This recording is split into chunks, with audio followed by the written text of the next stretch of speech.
Reassessing Canada's international student system. A delicate balance with immigration policies. Introduction. Immigration Minister Marc Miller is actively addressing the surge in international student arrivals, acknowledging its impact on housing and the economy.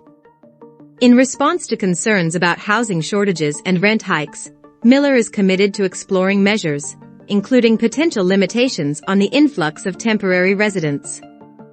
Housing affordability and immigration dynamics. Miller recognizes the intricate relationship between housing affordability and immigration, highlighting discussions within the cabinet during the establishment of immigration targets.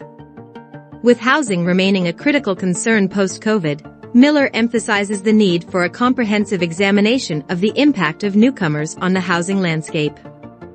Conservative opposition and proposed solutions. The Conservative opposition, led by Pierre Poilievre, draws a connection between government deficits and rising interest rates. Proposing solutions. Poilievre suggests linking infrastructure funding to the construction of homes in cities as a strategic approach to address housing challenges. Shifting public perception and government initiatives. Public sentiment undergoes a shift concerning immigration's impact on housing, with a majority associating increased immigration with housing affordability issues and strain on healthcare. In response, the Liberal government implements measures such as agreements with municipalities to encourage housing-friendly changes in zoning and regulations. Government warnings and immigration targets. Senior civil servants caution the government about potential consequences of immigration on housing affordability and essential services.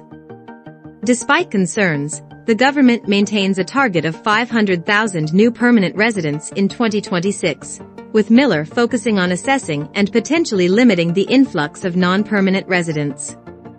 Temporary residence and economic implications. Miller proposes potential reforms to postgraduate work permits and measures to control the volume of temporary residents. Defending the overall immigration strategy, he emphasizes its role in sustaining a growing labor force as Canada's population ages. Federal intervention and collaborative efforts. Miller stresses the federal government's responsibility to intervene in a market prioritizing short-term profits over long-term housing market stability. He calls for collaborative efforts with provinces, expressing readiness to take necessary actions to address the issue while maintaining a delicate balance between economic growth and housing stability. Conclusion. Navigating the delicate balance between welcoming international students and addressing systemic challenges, Minister Marc Miller's initiatives aim to reshape Canada's international student program.